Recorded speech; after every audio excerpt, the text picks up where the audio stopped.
You're listening to Tremendous Leadership with Dr. Tracey Jones. Hi, everyone. Welcome to the Tremendous Leadership Podcast, Leaders on Leadership, where we pull back the curtain on leadership and talk with world-renowned leaders all over the globe about what it takes to truly pay the price of leadership. And today, I am so excited because my guest is Rebecca Zung. And Rebecca is one of the top 1% of attorneys in the nation, having been recognized in the U.S. News and World Report as a best lawyer in America. But her journey wasn't always easy. Married at 19 for the first time, she had 3 children by the age of 23, and then was a divorced single mom when she decided to go back to law school. She went from being a single mom, college dropout, becoming one of the most powerful lawyers in the country at the helm of a multi-million-dollar practice. She is now committed to sharing her secrets and empowering others to live their lives at an optimal level of success, personally and professionally. Rebecca, I am so excited to have you on our podcast today. Thank you so much. I'm so excited to talk with you. I love it. And for the listeners out there, I crossed paths with Rebecca through Mark Victor Hansen. So y'all know that I interviewed him several months ago. And again, we talk a lot about advocates. Mark is just one of those guys that he not only asks, but he gives and gives and gives. And he connected me with Rebecca, and we chatted, I don't know, maybe a month and a half ago. And just like that. And we're going to be working on some other things too. So Rebecca, I'm so excited to talk to you today. Thank you. Thank you so much. And yes, I agree. Mark is probably one of the biggest givers that I have seriously ever met in my life. I can't even, every day his generosity blows me away. And I just mentioned that here because what a tremendous inspiration and leader he really is in that way. He is. Talk about the real deal and just giving back. One of the things, and he and my dad were dear friends. They shared the stage. And even when I interviewed him, I didn't realize how far back it went and how many gazillions of books they sold together and just the rapport. I mean, I knew of it, but not that much. But my father wrote a speech many, many years ago. He was all about leadership, and it was called The Price of Leadership. And for those of us listening, if you go over to our website, we actually have a free download of this.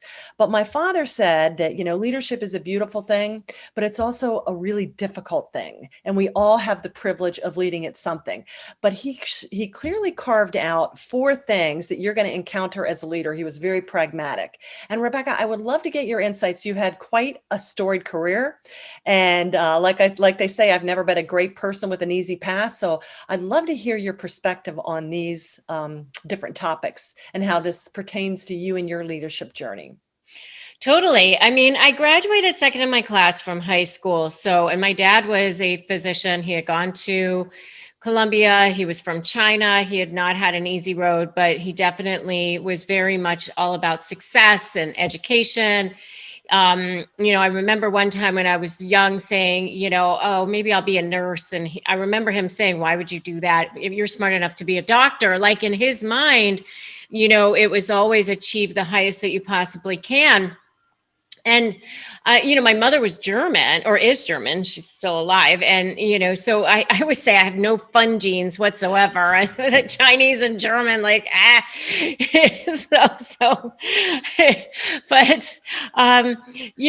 so I think getting married at 19 and dropping out of college was my version of rebellion. It was like, okay, I need to stop the pressure here. And so I thought, what better way in my 19-year-old wisdom than get married and have 3 kids by the time I'm 23, right? And it was at that point that I thought, I'm sitting there in this marriage, which was not the greatest because, 19, right. Not that he was a bad guy, and I'm certainly not bad mouthing, him, but, you can't really make a life choice at 19 most of the time. So I decided at that point I needed to do something with myself. So I finished college with my kids, and that was not easy. They were 5, 4, and 2 when I finished my bachelor's degree. And then, the marriage wasn't going well. And I really, law school for me was survival. It was put food on the kids' table and put a roof over our heads. Honestly, that was really what I was thinking at the time. Yeah. But I definitely had naysayers. I mean, I had people who I remember one person actually said to me, why are you going to go to law school? There's way too many lawyers. I know somebody who is bagging groceries. They graduated from law school and they're bagging groceries. And I just remember thinking at the time, well, somebody's going to get a job. Everybody's not going to end up bagging groceries. So why wouldn't it be me? And so I think so many times it's like that crab thing, where like when the crab gets to the top, the other crabs want to pull them back into the pot. They don't want to see you doing better or excelling or getting past where they think they are or where they think they can go. They don't realize that they also have the ability to do whatever they want to do. But I think for me, it's just always been, I'm going to do it. I'm going to find a way. I'm going to make it happen for myself. And does that mean that I've never had doubts? No, I have certainly had doubts many times along my path where I have, when I opened my law practice, and I signed a lease for office space, and I hired a paralegal, and I thought, God, I hope I bring enough business in to make all this happen. And it's not going to be like financial ruin for my family.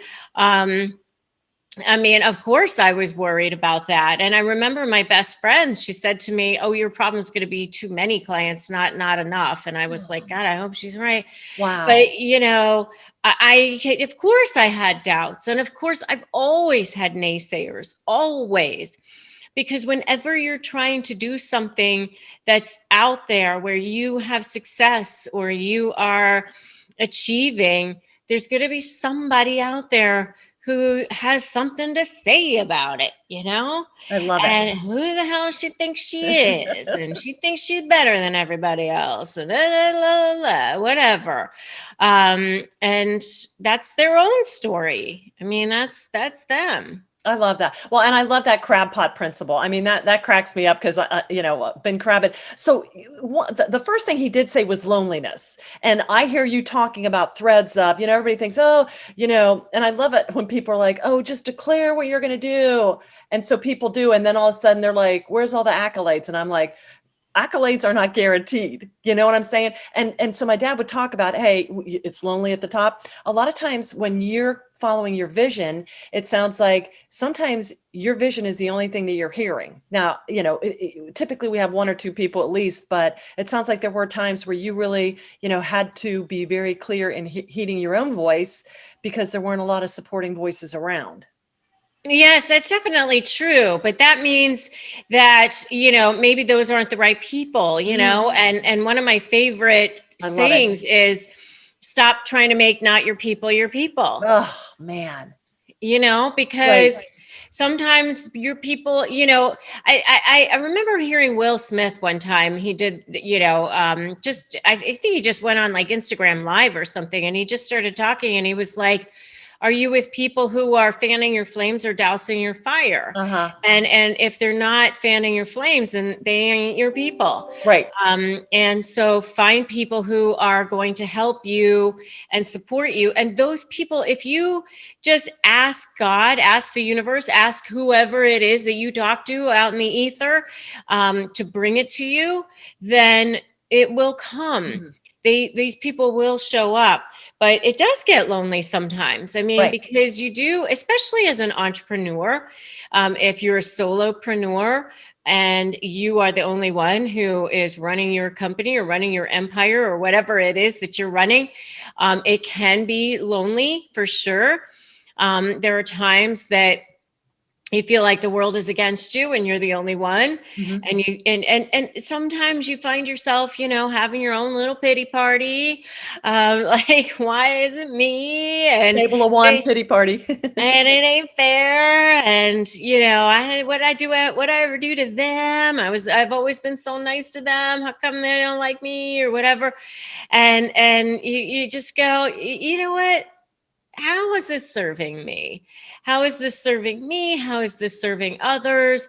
This ain't going anywhere. And I remember having this moment where I was being attacked by a narcissist, which is, I talk about negotiating with narcissists. That's what I teach people how to do.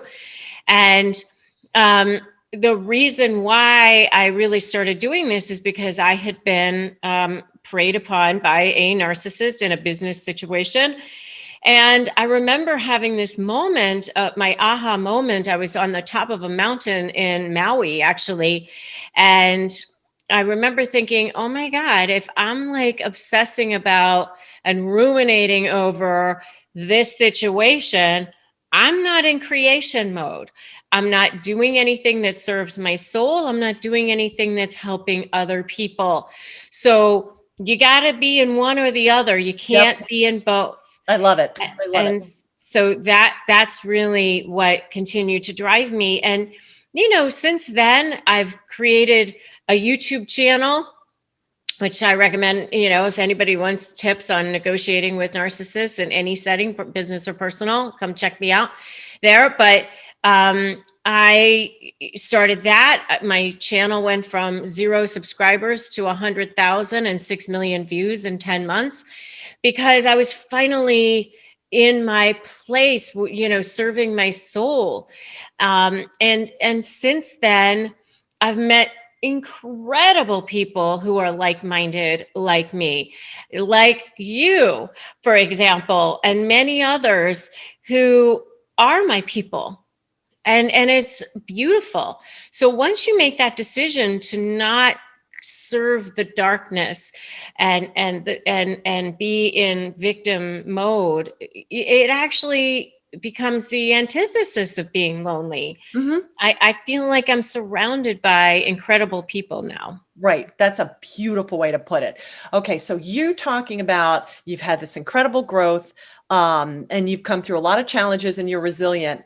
The next price my father talked about is weariness. So can you speak to that? Because it is tiring. Sometimes we are the only ones, and sometimes even when we have the right people, but there's all different kind of weariness. Not all of it bad, but could you share with it how you stay replenished? How do you deal with weariness? Yeah, that's a great question because I actually didn't do that well for a long time. I had this vision to create the #1 family law practice in Southwest Florida. And then I was like so focused on getting there that when I got there, the realization of it was that I had a massive number of employees. I had all these lawyers and paralegals and people working for me. I had 50 plus cases, all multi-million-dollar clients who were extremely demanding. I was trying to be a mother to my 4 children, be a wife to my husband, and wasn't really doing any of them very well. I mean, I had gotten to a point where I was like so overwhelmed, so tired. I would go to the bathroom at my office and I would walk out and the paralegals were lined up with their legal pads waiting for me to get out of the bathroom to ask me a question. And I was like, space, people, like, I am a human, like, let me go to the bathroom. And it was that bad. And I finally said to myself, I can't do this anymore. I cannot continue in this way. And my youngest was 14 and just starting high school. And I knew that she was going to be gone in a few years. And so 3.5 years ago, I made the choice to merge my practice with 2 other guys. I moved to California and I decided I'm going to give myself space to breathe. And never, ever, ever putting myself into that position ever again. And so now I've designed a life where I create videos and I have a program that's downloadable, that's pre-recorded. I do a very limited number of one-on-one coaching sessions. I hold a certain number of spaces open on my calendar for that. And when they're filled, that's it. They have to go to the next one, whatever it is. I'm very, very, very vigilant about that because it was like to the point of making myself sick. I had autoimmune issues, all kinds of things. And so finding that balance is so, so, so critical. I love it. And I love that, stop doing it to yourself. I love that you're telling people, hey, you have to set the healthy boundaries. When people grouse, well, the boss told me this. Come on. No, they didn't. You can always say, oh, they have to work on Christmas. Did they volunteer? Because if they volunteer, then you know what I'm saying? So I love that you set healthy boundaries. And because there's nothing more important than taking care of that. Because then you can't create if you're tired or burnout. No, and it's not even fair. Like I really, integrity is very, very important to me. And it's something that is one of my, I would call core values. And so for me to not be 100% and show up and give my clients 110%, felt like that's not good enough. Right. And so I felt like if I can't do that, then it's not fair to them. And I don't want to do that. I love that. I love that you tied, and you were probably getting tired too, because you were deviating from your convictions. And so I tell people that too. If you're getting emotionally weary, you probably need to dial in your values somewhere, because you're starting to get a little scope creep, and you need to get back on true north. And then that tends to, give you the energy, the replenishing. And I'm so much more fulfilled now because I'm actually helping people all over the world. Yeah. And so I've been able to, but I had to get over my own thing. I remember having this conversation with my business coach, who's also happens to be one of my best friends. And I said, I just feel like the only way I can make money is being a lawyer. I feel like I can't make money in any other way. And she said, it's just the brain remembering. And I thought that was just such a powerful thing, because she was like, that it's not the law practice that's making the money. It was you, and you have the ability to make money in whatever way you decide that you want to make money. Yeah. And so that was such a powerful thought for me when she said, it's just the brain remembering. I love that. Well, my dad said something similar. He'd say, Tracey, the job doesn't make you, you make the job. Wherever you go, if you bring, like you said, your brain with you, you're going to implant that wherever you go. Yeah. I mean, and it's really just the ability to tap into source, whatever source is for people. Some people call it God, or others call it the universe, or even if it's, just tapping into the energy of the world, however you want to put it. It's learning how to tap into that and aligning your soul with that. Beautiful. I love that. And I love where you said, serve your soul. I love that when you were talking earlier about it, not to ruminate. Okay. So we did loneliness, we did weariness. The next thing my dad talked about is in leadership, abandonment. And I know abandonment typically has a negative connotation, but his point was we need to stop thinking about what we like and want to think about in favor of what we ought and need to think about. So it was more of like this intense hyper focus, because we only have a certain amount of sources and resources in a day. But what does abandonment mean to you, and how do you stay on point, Rebecca? I don't know. I mean, the only thing I can think of is, when I was dealing with a lot of staff, and I felt like, oh, I have to have this staff because I don't want to have to train somebody else. I don't want to have to be without somebody who can help me on this particular point. I don't want to have to explain to the community why my, people left or whatever. Maybe it'll make me look bad in some way. And maybe in some ways that was a fear of abandonment. And so what I ended up doing was keeping people who weren't in integrity who weren't doing their jobs properly, who, weren't necessarily responsible, all kinds of things that were out of alignment with myself and my own core values. I looked the other way, maybe because of that fear of abandonment, and it ended up biting me always. And so, if something is out of alignment with yourself and your own core values and who you are, just, rip the Band-Aid off. It's not going to get better in the end. Gosh, I can't believe you said that. I mean, for our listeners out there, I will echo what Rebecca said. You can feel it, you know it. And I never thought of it in terms, because I inherited second generation business. So I inherited a lot of things. I'm like, but if I change it up or get rid of this, even though it may not be working right, is it going to look like, oh, Tracy's the mean one? And it's like, in the end, it's going to play out. So the sooner you know that, hey, we're not aligned, you're not all in, probably weren't before, but I see it new because I'm an outsider. And I just, man, I can't believe you said that. That really resonated with me. And I know it's going to resonate for a lot of our listeners too. Yeah. I mean, it just ended up biting me in the end. Yeah. I mean, and you can't fix it either. Right. I mean, if people are out of alignment, I mean, I even tried to bring in my business coach to work with them. I tried to motivate them in different ways. I tried giving them what they wanted, all these things. But, if they're just not, if they're not there, if they don't have those core values that you have, you can't feed it to them. You can't give it to them. You can't motivate them from within. It just doesn't happen. All right. I'm writing it. Okay. Excellent. I had to write this point down. I love that. Values, you said that you can't instill that. You can't feed character. It's either that you can nurture it and develop it, but you can't feed values. And there's a term in leadership literature, value congruence. And I always tell people, when you take that job, don't just look at the paycheck. Make sure that you're all in with their culture, their values, and people are all over the space, because otherwise it's not going to be well with your soul, and there's going to be a rub, and you're eventually going to have to leave because it's not your company. You know what I'm saying? So yeah.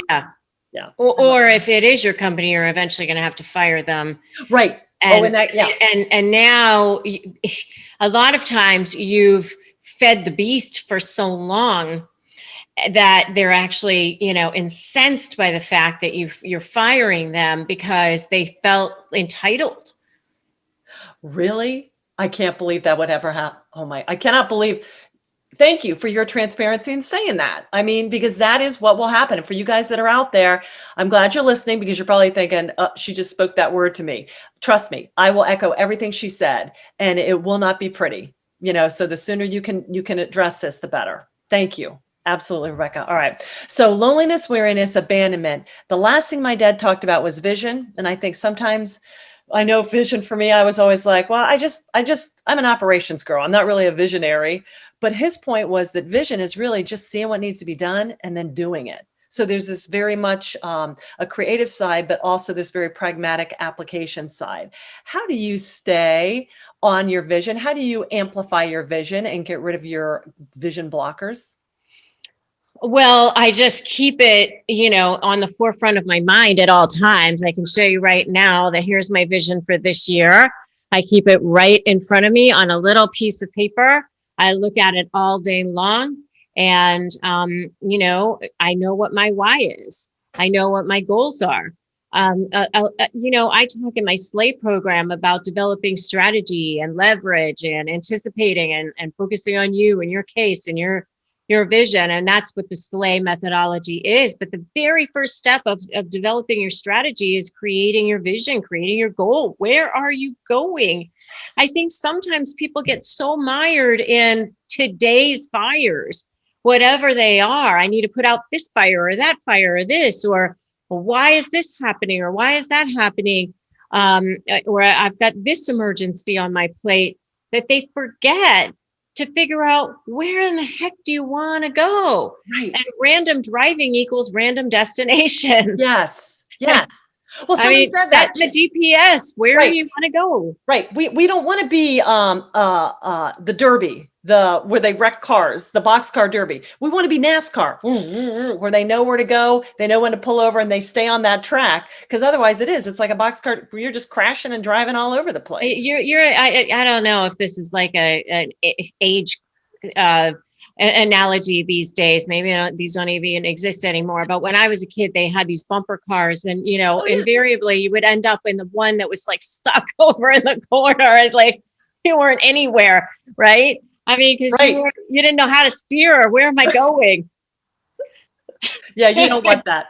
I love that. I love this. Don't get mired in today's fires. Very well said, Rebecca. I love it. And I love that you have the goal. You got to know where you're driving to, and you have it right in front of you, first and foremost, reading it, thinking it. And then anything that comes across your plate, then you can go, is this congruent with where I want to go? Yes or no. Or I had somebody else tell me, park it, maybe next year. Maybe in 2020, maybe another quarter. So, because we're entrepreneurs, so we like to try new things. Ooh, I'd like to try that. But don't go too far because you have to stay on point.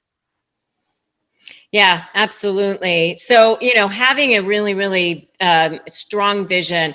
And I always say get really specific about your vision because, if you go into a restaurant and you say food to the server is not going to know what it is that you want.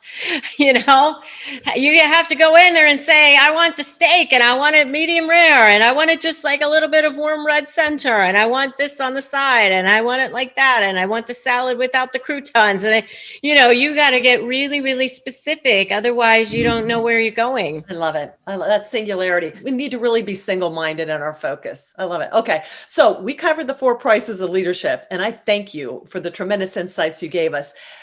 In your leadership journey, anything else you want to share with our audience, with our listeners? Any words of wisdom or experiences you'd like to leave them with? Yeah. So when you are going to negotiate with anyone, whether it's a narcissist or anyone, make sure 2 things that I always say. One is that you and you alone define your value. If you think that the other side is going to do it for you or just hand you anything, it ain't going to work that way because they're out to find value for themselves. And so, you have to, of course, provide value in order to get value, but you also have to decide what your value is so that they feel like they want to give you something in return. Nobody wants the Kmart blue light special. I mean, nobody wants the crap that's left on the clearance rack. That's why it's like $2. I mean, you have to define yourself as a person of value and why the other person should be giving you anything in return. So that's number 1. And number 2 is people will think what you tell them to think. And it's so simple, but so true and so powerful. If you tell them to think that, you're afraid or that you're fearful in any way and oh, I'm sorry for asking this, but maybe you could possibly give me something. And, if you come up like that, you're not going to get it because you come off like the Kmart blue light special. You have to say, this is who I am. And then that's how people will see you. You define how people see you. People will think what you tell them to think. I love it. Oh my gosh. All right, Rebecca. Okay. How do people get in touch with you? And tell them about your books, your podcast, all that good stuff. We'll have this in the show notes, but what's the best way for people to reach out to you?